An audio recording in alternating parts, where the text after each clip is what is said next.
Nimekuja hapa Cheblaske, hapa Kilibwoni, hapa Nandi County kukuja kuambieni poleni sana kwa kumpoteza father. Father alikuwa mchungaji wa kondoo, na sio kondoo ile kondoo tunajua. Alikuwa ni mchungaji wa kondoo wa Mungu. Akawawa na wale ambao wanatafuta kondoo ya dunia. Yeye ndiye alikuwa anasimamia kondoo ya Mwenyezi Mungu. Na alikuwa mnyenyekevu, alikuwa amejitolea, alifanya kazi kwa roho yote, na aliweka mambo ya amani kibao mbele.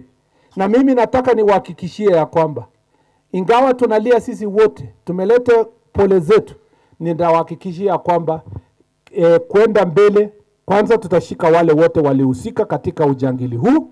Ya pili ni kuhakikisha kwamba tutajitahidi hata zaidi kuhakikisha tumepunguza mambo ya wizi ya ng'ombe na uwaji ya watu.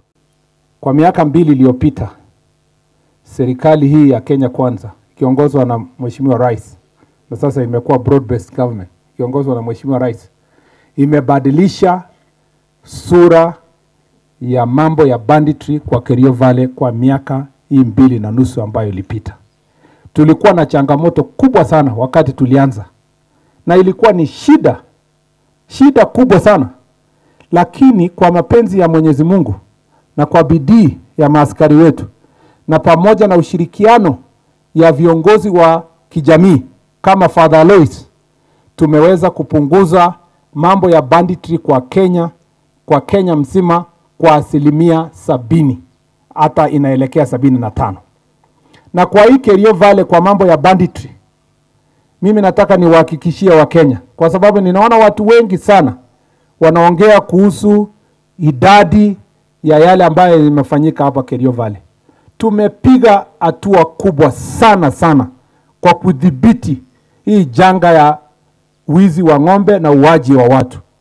Tumedhibiti sana kwa umbali, kiasi kwamba mwaka jana kwa miezi ya kwanza ya 5 ya 2024 tulikuwa na incidences ambayo kwa bahati mbaya tulipoteza watu 66. Kwa miezi hizi 5 ambayo tumefikia kwa mambo ya banditry, hata kama ni kwa uchungu sana tunasikia tulitaka ikue 0, lakini imepungua kutoka hiyo 66 mwaka jana imefika watu 22. Na hiyo si kwamba ati tunafurahia. Tunataka kuhakikisha kwamba tumefika 0 kwa ile kazi tunafanya. Kwa yale ambayo yamefanyika hapa Kerio Valley, wacha niwahakikishie, sehemu ya Kerio Valley kubwa ambayo wananchi hawakuwa wanaenda shule, watoto hawaendi shule, watu hawaishi, sasa watu wanaishi, watoto wameenda shule. Huko ukienda Baringo, sehemu karibu yote watu wamerudi kuishi makwao. Imebaki kona moja hapa penye inaitwa Loruk ambayo imetupatia shida kidogo. Hii Kerio Valley yote, upande wa Kerio Valley sub county, Marakwet hapa mpaka Tiaty constituency pale, watu wanaishi kwao, except hapo hiyo kona ambayo niliwaambia Endo ward, kwa kona pale ya locations 2-3 ikipakana na West Pokot na pale Tiaty constituency. Hiyo ndio kona ambayo Father Alois ameuawa, kwa sababu kuna wakora kidogo wamebaki pale. Watu wengi wanauliza ni nini ilifanyika ndio tukapoteza father.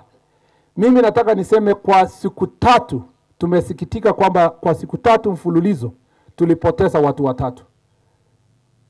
Tulipoteza bwana Simon Gata ambaye alikuwa anasaidiana kujenga barabara, na bwana Boniface Ongote ambaye alikuwa ni fundi, na Father Alois Bet ambaye alikuwa mhubiri. Kwa hao wote watu 3, ningetaka kusema ni kwa nini hawa majangili walienda kupiga hawa watu 3 ikiwa pamoja na Father Alois. Ni kwa sababu kwa wiki 3 iliyopita askari wetu ama idara ya polisi imeongeza ile operation ya kuondoa wahalifu kutoka sehemu hiyo. Na kwa sababu ya hiyo operation tumeweza kushika watu karibu 4 ambao ni majangili sugu, na wengine 2 wakauawa. Na mmoja wao ndio alikuwa komanda yao katika sehemu hiyo. Na kwa sababu ya hasira ya wale wengine alishirikiana nao, wakatoa hiyo hasira ya hiyo operation, wakaenda sasa wanatafuta kila mtu ambaye aswa kama Father Alois amepigwa tu bure kwa sababu amekuwa ni mhubiri wa kuleta amani na ni mtu amekemea mambo ya ujangili ya wizi wa ng'ombe na uaji wa watu. Father Alois amewawa bure. Amewawa na majangili ambao ni adui ya amani katika sehemu za Kerio Valley. Na mimi nataka niwahakikishie ninyi Wakenya wenzangu ya kwamba kama vile tumedhibiti kupunguza kwa 50% mambo ya banditry katika Kerio Valley, tutajitahidi zaidi kwa miezi ambazo ziko mbele ndio tupeleke 50% hiyo iende ikielekea Suburi, kwa sababu tunataka kumaliza mambo ya uwizi wa ng'ombe. Tunataka kumaliza uwaji ya watu. I also want to request our politicians, you can do politics with all other things. You can do politics with roads, you can do politics with sports, you can do politics with theater, you can do politics with agriculture, you can do politics with other issues. But surely, if you are looking for cheap political scores on the question of banditry in Kenya and terrorism, then you are not fit to be called a leader. Every leader in our country should pull together, knowing that this enemy of banditry, with the amount of illicit ammunitions that is in the hands of civilians, is a challenge that we must have concerted effort of every leader so that we sort out this problem. I have no doubt in my mind. I know for sure that the leadership of this sector is on my shoulder. But I also know that the Inspector General of Police, our two Deputy Inspector Generals, our Director of Criminal Investigation, and the team of security all over the country are competent enough to do the job. And I will continue providing leadership, finding policy issues, pushing for the resources, and speaking on their behalf to make sure that we sort out the issues in Kerio Valley.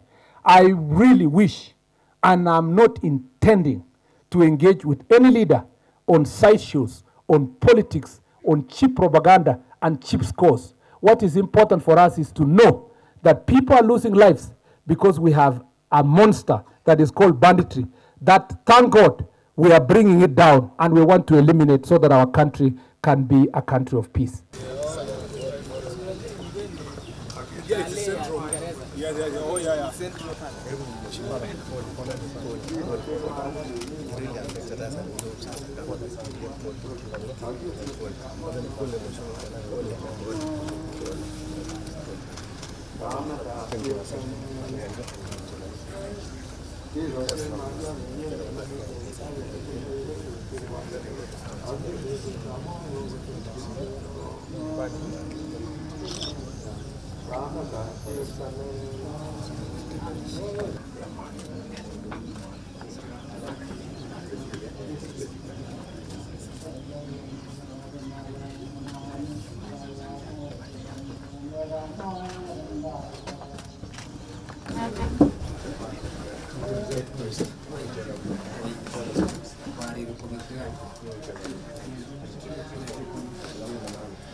Ningependa tu yangu ni machache.